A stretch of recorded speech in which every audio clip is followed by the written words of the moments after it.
여러분 안녕하세요. 도시농가 기능교육을 이제 시작하겠습니다.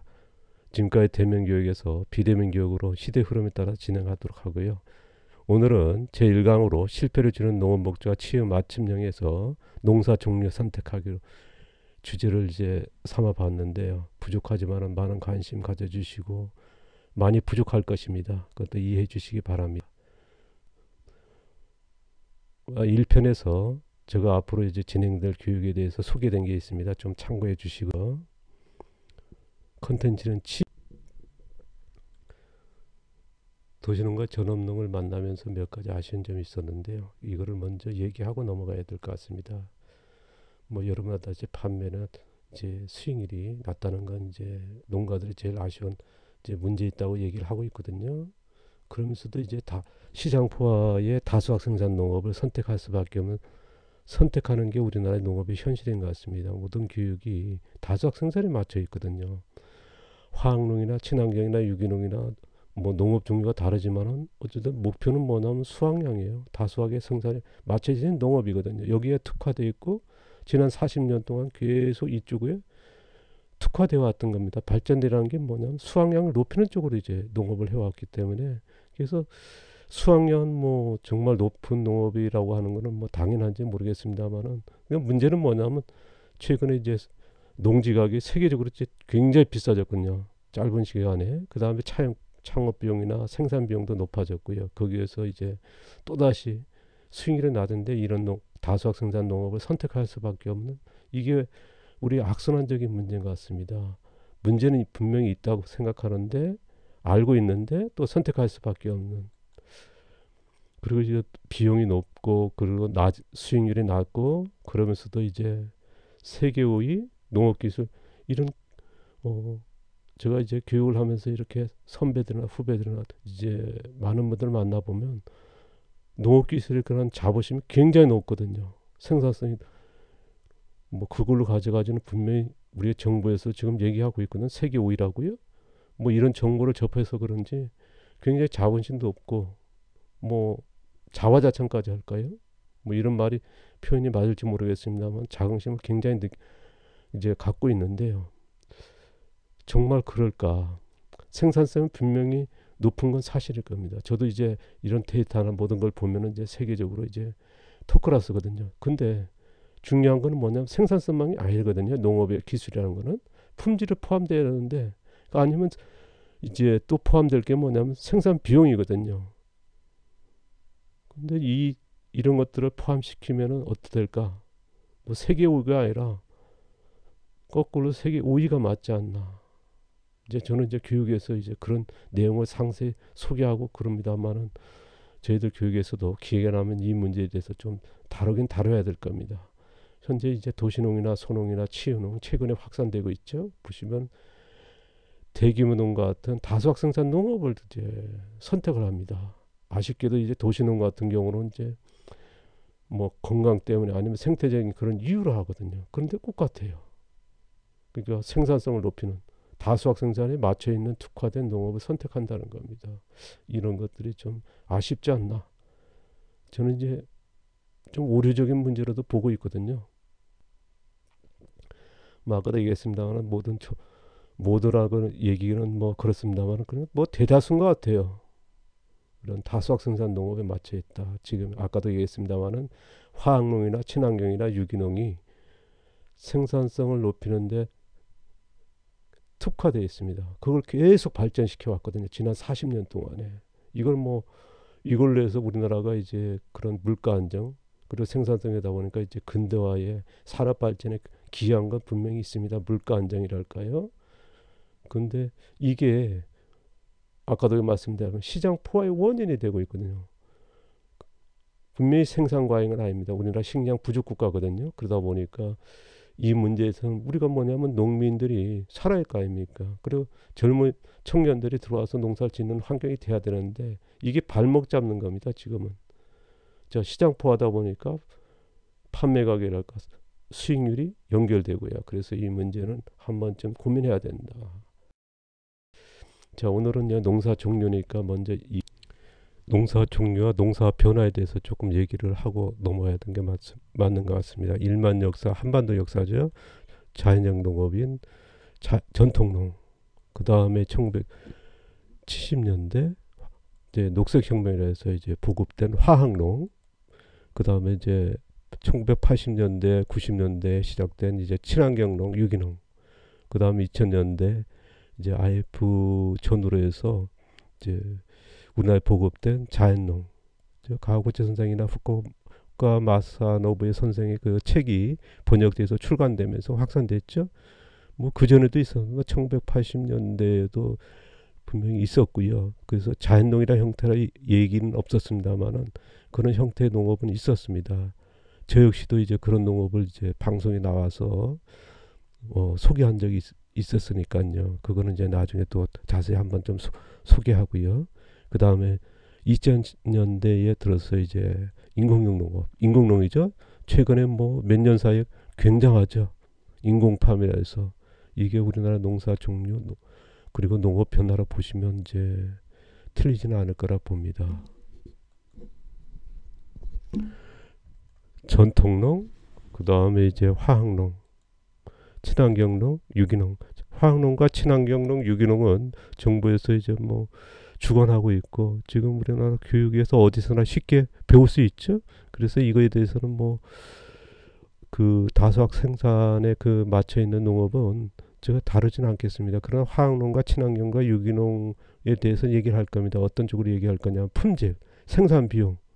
그래서 생산성까지 이제 포함된 이제 얘기 안 할 수는 없거든요. 그래서 화학농 하신 분도 품질과 그다음 생산 비용을 어떻게 낮출 것이냐, 그리고 생산성도 높이면서요. 친환경도 마찬가지, 유기농도 품질, 그다음에 생산 비용, 그다음에서 생산성 높이는 이 얘기를 할 겁니다. 그 방법에 대해서 제시할 거고요. 그다음에 이제 자연농, 뭐 이러면 알다시피 자연농은 정부에서 어떤 규칙이나 그런 것들 없습니다. 아니면 뭐 표준된 거 없고요. 또 자연농의 그런 그 단체라는 그런 없다 보니까 자연농은 굉장히 분방하죠. 여러 이제 형태로 발전되고 있고요. 그 다음에 최근에 확산되는 인공농. 우리나라 농사 종류는 이렇게 보시면 이제 무난하지 않을까 싶습니다. 할 거고요.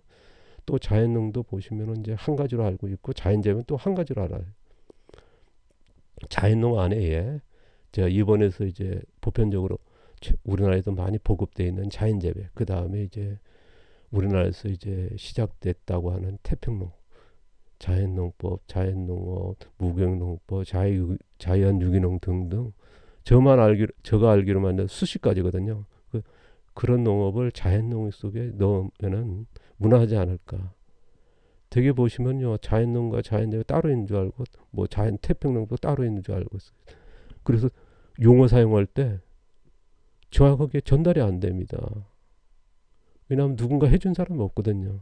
왜냐하면 화학농이나 친환경이나 유기농은 딱 정부에서 어느 라인이 있습니다. 뭐 써야 되고 어떻게 해야 되고 규약이 있는데 자연농은 그런 게 없다 보니까 무슨 단체가 있는 것도 아니고요. 그러다 보니까 이제 저희 같은 경우도 이제 교육하지 않습니까? 교육 때는 이제 전달력이 있어야 되고 그걸 이해시켜야 되거든요. 그래서 자연농 속에 이렇게 넣어가지고 교육을 하면요, 자연농 하신 분도 많이 오시거든요. 그리고 만나고 그러면 진작 왜 안 했을까? 이거에서 동의합니다. 잘못됐다 하신 분은 한 번도 못 만났기 때문에 제가 수년 동안 이제 이렇게 교육에서 진행하면서 이렇게 전달하면은 또 일본에서도 이 얘기를 하거든요. 그래서 자연농 속에 자연재배, 일본은 뭐 자연재배가 대부분이고 다른 농업은 거의 없어요. 몇 가지 있긴 있어도. 그래서 이렇게 얘기하면은 또 자연농 뭐 30년 40년 가까이 하신 분도 계시거든요. 뭐 40년은 아닙니다만은 이제 그런 농가에서 가서 뭐 저도 숙박하면서 교육도 했고 이제 그분 만나면은 얘기하면은 또 받아들이셔요. 맞다. 틀리진 않다는 얘기는 합니다. 그러다 보니까 이제 또 참고하고요. 현재 한국 농업에서 제일 어려운 문제는 뭘까? 저는 이제 여러분들이 뭐 정책이다 유통이다 여러 얘기를 하실 겁니다. 저도 뭐 그거에 대해서 반론은 않고요. 제가 생각하는 어려운 문제는 뭐냐면 낮은 수익률입니다. 이 문제가 제일 크지 않나? 이게 해결되면요, 뭐 정책의 문제, 유통의 문제 다 해결되는 거 아니겠습니까? 우리가 문제는 이거거든요. 낮은 수익률. 돈이 돼야 제 투자비가 얼마입니까? 창업 비용이 얼마입니까? 생산 비용이 얼마입니까? 그래야 청년들이 아니면 신규분들이 농부분들이 그래도 많은 돈을 예결 못해도 부채는 없어야 되지 않습니까? 빚은 없지. 그리고 앞으로 농사를 지을 수 있는 힘이 되거든요. 그래서 수익률이 문제다. 이거에 대해서 계속 얘기할 건데 현재 한국농업에서 일어난 몇 가지를 이제 얘기하고 넘어가야 될 것 같습니다. 인력 문제, 그 다음에 부채 문제 정말 굉장히 높죠. 또 하나 뭐냐면 이제 중간산 독점의 유통 문제입니다. 배추 1,000원짜리가 이제 소비자한테는 3,000원에 팔리는 이 문제는 뭐 계속되는 것 같아요. 제가 이제 농부가 된 지 40년입니다. 농부가 되고 나서 농촌 지도자로 농업 지도자로 이제 선정되고 나서 그때 지금도 큰 돈입니다. 그때 그 당시에 뭐 시내 가서 웬만한 집들 그냥 살 수 있는 돈이었거든요. 정말 큰 돈이었습니다. 저는 20대의 그 초반의 청년에게는 굉장히 큰 돈이었는데 그때 중송아지를 사가지고 3년 동안 이제 열심히 키웠던 큰 소가 되고 송아지를 낳았거든요. 근데 3년 후에는 돈이 돼야 되는데 되려 더 쌌어요. 그리고 양배추 농사도 했는데 파동이 일어나서 팔리지가 않고요. 이걸 현실로 딱 부닥치고 나니까 앞이 캄캄하더라고요. 이 문제가 지금까지 계속 된다는 겁니다. 그리고 노인 폭등, 농재 가격 폭등. 그때 제가 이제 정부에 지원받고 이제 뭐 융자하고 그런 이제 받아서 이제 농지를 구입했는데 그 당시에 얼마 샀냐면 5,500원 평당이요. 굉장히 대도로변에 지금도 메인도로거든요. 우리 제주도 한바퀴도는 거기가 7,500원이었습니다. 지금 뭐 수백만 원씩 합니다.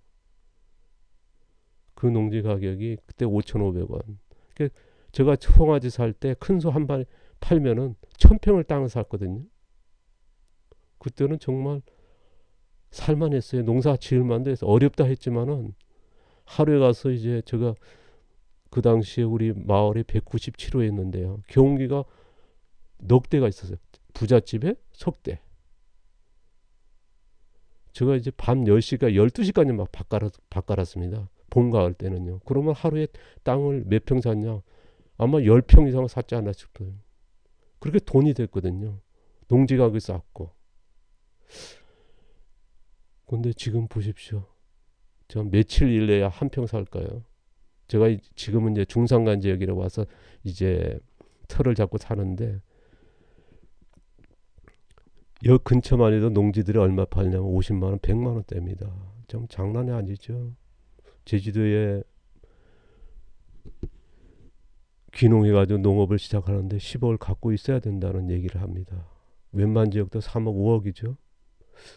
정말 문제입니다. 생산비용, 정말 창업비용, 시장 포화에다 판매 경쟁, 그 다음에 낮은 수익률, 그러다 보니까 농가 경제 어려움. 이게 우리나라의 그 농업에서 일어난 일들인데요. 저 현재 그 정부의 발표에서는 이거는 이제 한 3년 전일 겁니다. 농업 소득이 32%라고 하는데 이게 뭐 지금도 똑같습니다. 그래서 지금도 그대로 쓰는데요. 축사는 굉장히 높아요. 그래서 50%가 뭐 높은 이제 더 높은 이제 그런 축산 종류도 있고요. 밭작물은 뭐 최악이죠. 그런 것들 합쳐지니까 32%라는 얘기입니다. 지금 밭작물은 더 낮거든요. 이 문제에 대해서 좀 주목해야 되고요. 한국농업에서 발생하는 문제 조금 전에 얘기했습니다. 뭐냐면 시장포하고 낮은 가격이고 낮은 수익률이라는 거. 이거는 뭐 농사 지으신 분들은 다 아실 겁니다.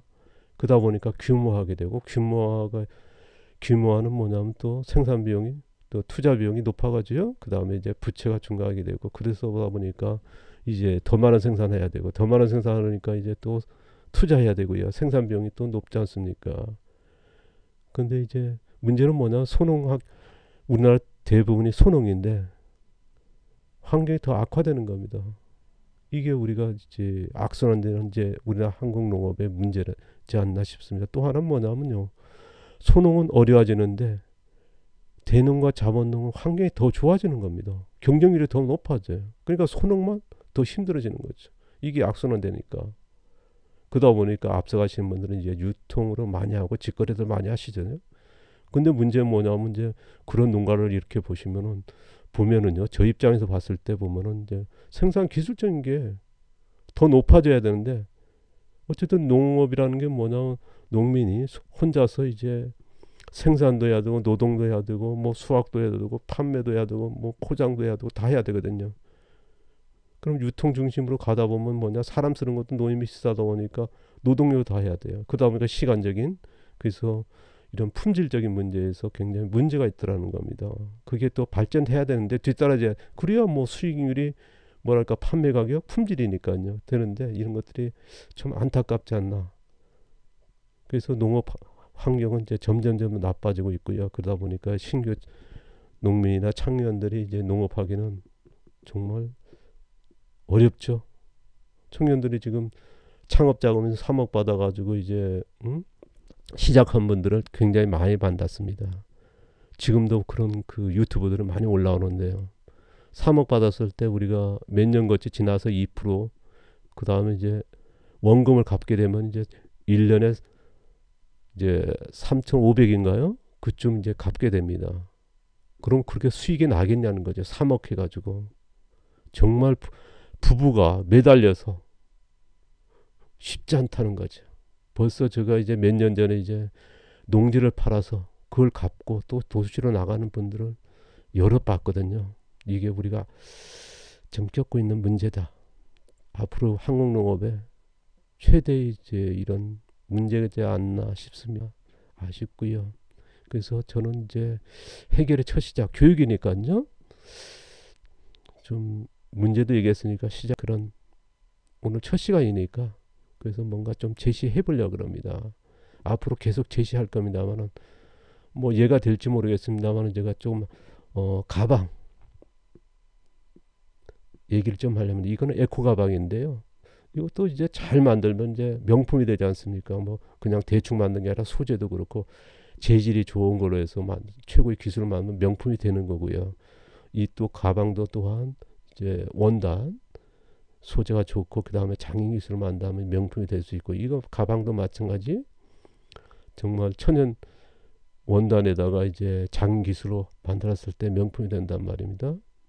자, 우리는 그걸 또 인정하고 있고요. 또 가격도 그렇고 우리가 그래서 이제 이런 기술에 대해서 굉장히 중시하는 그런 시대 아닙니까? 근데 이 가방 세 개를 합쳤을 때 가방이 이렇게 놨을 때는 어떻겠습니까? 어느 가방이 명품이냐는 거죠.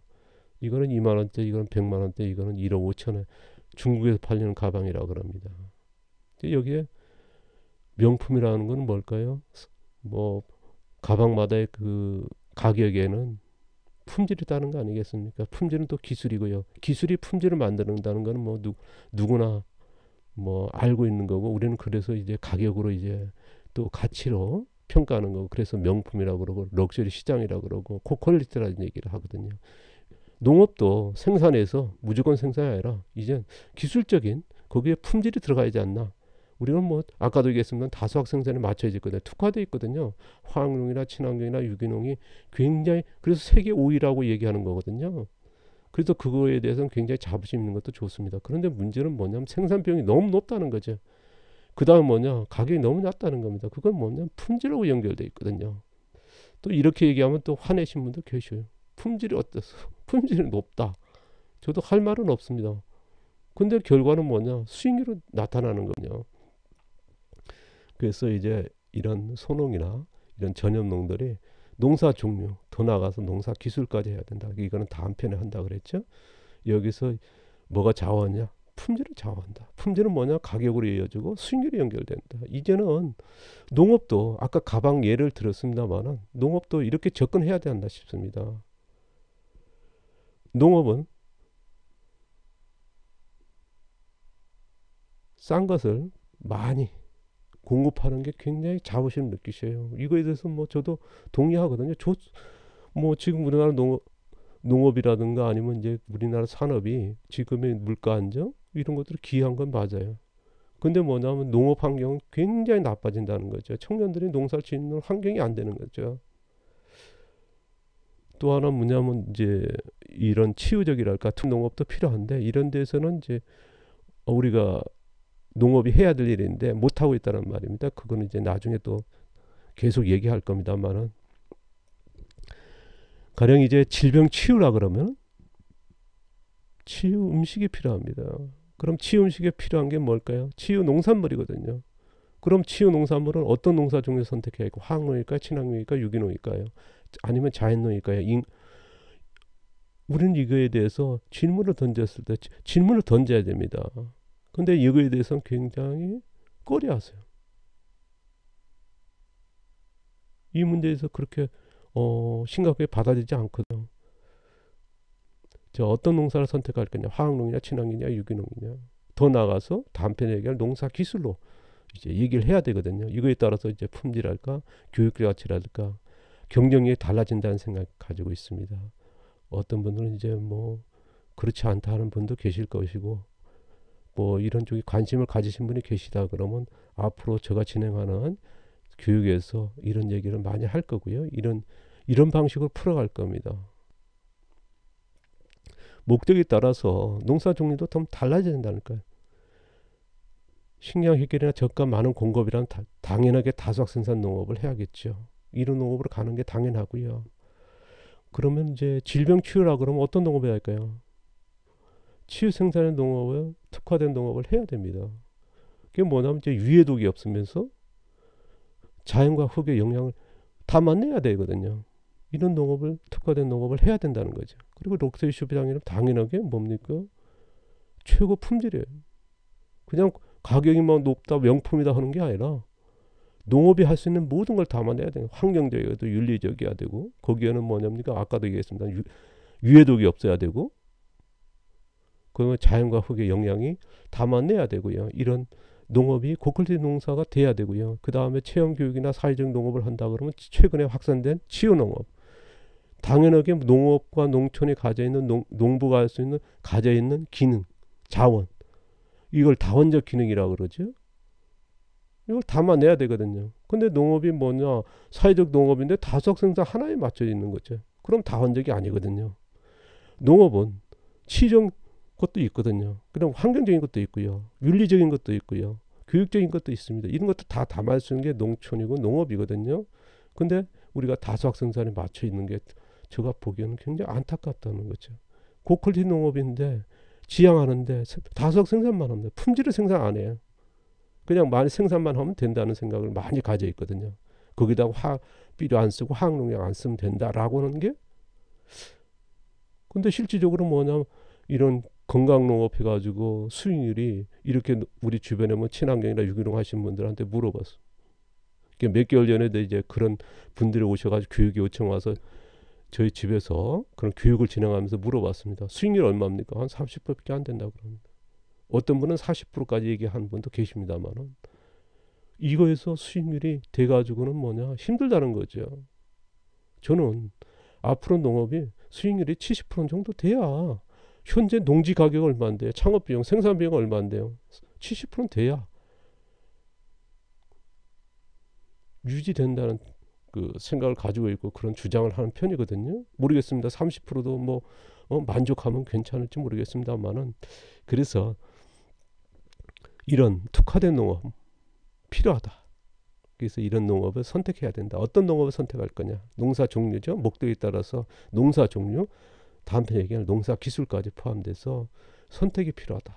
그런 얘기를 이제 하고 싶습니다. 그러게 여러분도 어떻게 동의할지 모릅니다만은, 이거에 대해서 저는 이제 계속적으로 한다고 했고요. 그래서 경영적 농업도 필요하다. 이건 뭐 좀 혹시 딸기 농가분들한테 오해가 없길 바랍니다. 이거는 이제 최근에 뭐 딸기 농업이 굉장하지 않습니까? 밀감을 밀어놓고 이제 딸기가 제일 잘 팔리는 농업이 돼 있고, 또 관심사들이 많아가지고요. 그래서 제가 좀 예를 들었습니다. 이해를 시키기 위해서. 현재 딸기가 보시면은 이제 대부분 초저가 품질에 맞춰져 있습니다. 뭐 가격은 품질이 아닙니까? 품질이 가격이고요.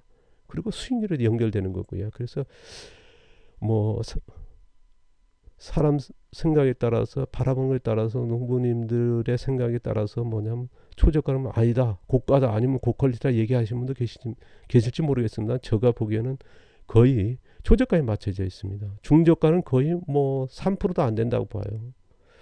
저희 기준입니다. 저희 기준에서 딸기를 예를 들어서 말씀드리는 겁니다.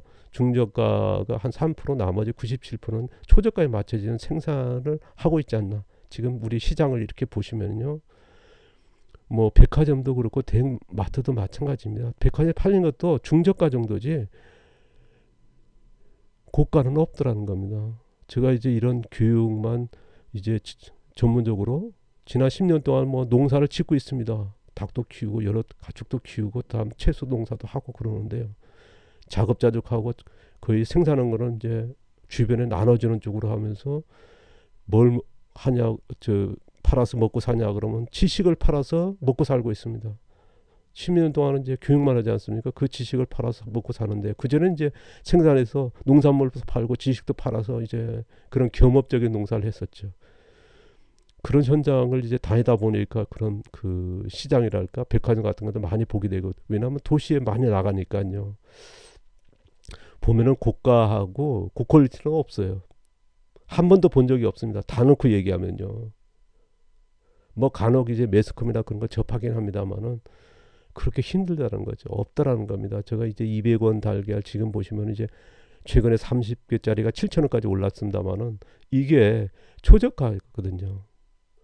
그다음 500원 달걀 어디 중에 중저가냐 아닙니다. 고가냐 아닙니다. 초저가에서 약간 올라가는 중저가가 안 된 가격이 500원짜리 달걀이라 보고 있거든요. 그럼 1,000원 달걀이 뭐냐? 중저가예요.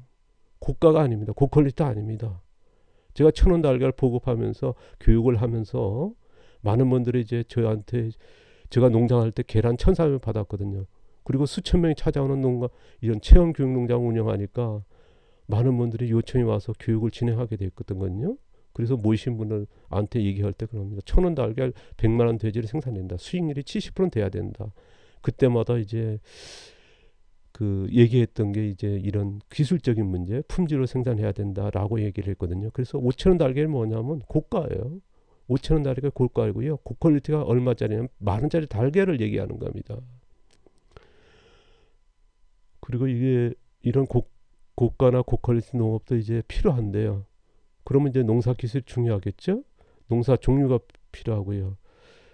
제가 더 나아가서 이제 이런 딸기 전업농, 뭐 초저가라 그러면 지금 그게 문제가 되는 거거든요. 앞으로가 뭐 지금 올해는 뭐 잘 팔리지만은 다른 농도 마찬가지입니다. 사과, 뭐 고추, 벼, 뭐 축산까지도 이제 고가와 고퀄리티까지 가야지 않나 하는 게 저희 생각이고요. 더 나아가서 이제 최근에 보면 이제 체험농도 많이 합니다만은 초저가 했을 때는 그래 수익이 안 나요. 저 같은 경우는 이제 중저가에 했었거든요. 체험교육하면 그 당시에 제가 수천 명이 찾아오는 농가인데 체험교육만 수익률이 얼마냐 90%가 넘었어요. 그러다 보니까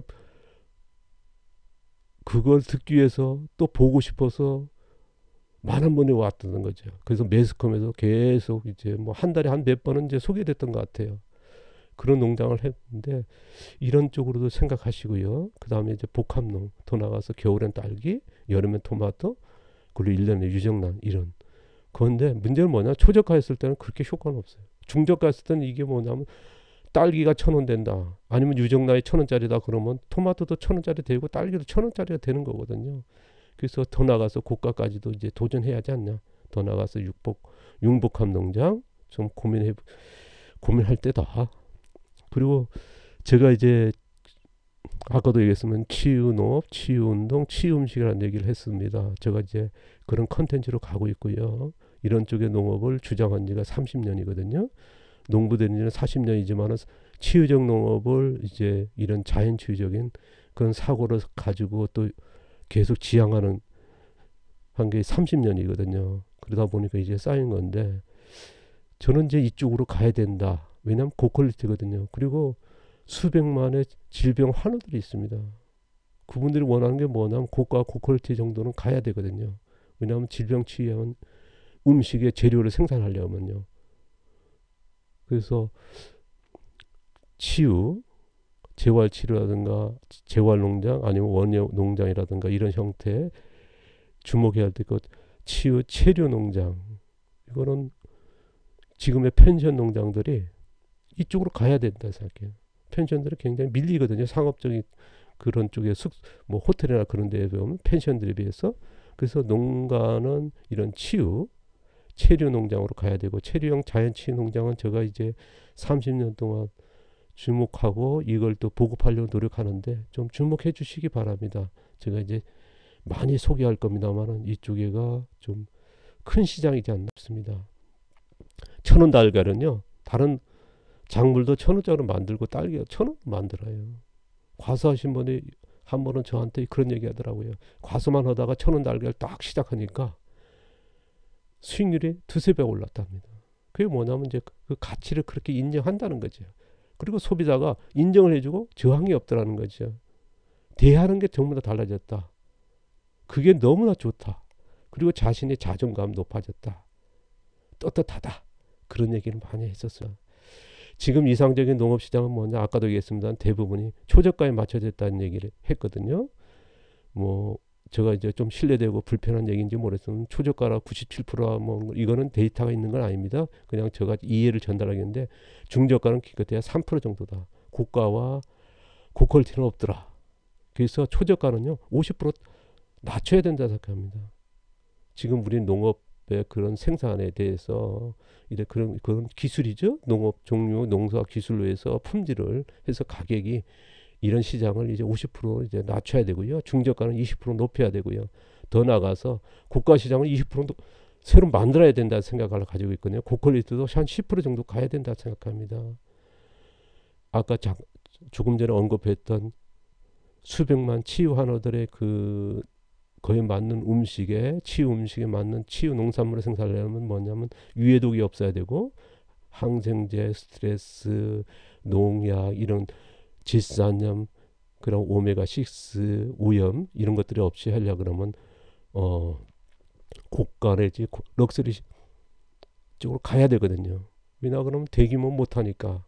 그래서 일부는 소농은 이런 특화된 농업적으로 가야 된다. 그래서 제가 이제 뭐 모르겠습니다. 가능한지 안 가능한지, 불가능할지는 모르겠습니다. 이미 5,000원짜리 계란과 10,000원짜리 기술은 이미 몇 년 전에 정립이 끝냈습니다.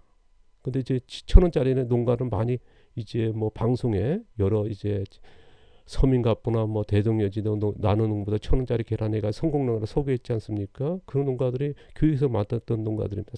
여러 농가들이 그 다음에 이제 컨설팅에서 그 농가들 방문했던 농가들인데요. 1,000원짜리 안 팔립니다. 근데 지금 되고 있거든요. 고가 5,000원짜리 10,000원짜리 농가도 나왔으면 좋겠습니다. 이미 기술은 정립되어 있고요. 좀 그런 분들이 나오신다면 저도 신바람 나게 좀 알려드리고 싶어요. 이 교육을 진행하다 보면 아마 앞으로 1,000원짜리 달걀에 대해서도 이제 축산에서 한다 그랬죠. 1편에서 그렇게 교육을 진행할 거냐, 어떤 내용이냐 하면 그 내용도 들어갔습니다. 그 중에 이제 고가, 그런 고퀄리티 농업 시장으로 가는 방법도 이제 제시할 거예요. 뭐 축산만이 아니라 계란만이 아니라 벼서부터 채소들, 과수까지 제가 이제 농업은 전체 들어가지 않습니까? 그래서 그거를 이제 다룰 겁니다. 자, 오늘은 좀 제가 이제 좀 서툴죠. 교육은 많이 했습니다만 대면 교육은 그래도 제가 쩌랑쩌랑하게 좀 교육한다는 거를 뭐 그래도 외국까지 이제 불려나가서 할 정도예요. 하는데 이게 마이크 들고 한다는 게 좀 그러네. 좀 힘들고요. 어색하고 좀 여러분 용어 사용이라든가 그리고 전달력이 좀 부족할지 모르겠습니다. 그런데 뭐 점점 나아지겠죠? 좀 응원해 주시고요. 또 다음 편에서 기술편입니다. 자, 어디서도 못 배운 농사 기술이라 했는데 이건 꼭 알아야 되는, 또 제가 그래서 1편과 2편에 이제 이렇게 삼았습니다. 꼭 알아야 되는, 또 알려드리고 싶은 내용입니다. 자, 오늘 감사하고요. 행복한 저녁 되시기 바랍니다. 지금이 보니까 7시가 넘어가네요. 오늘 아침 5시 일어나서 뭐 하루가 정말 알차게 보내는 것 같습니다. 자, 감사합니다. 고맙습니다.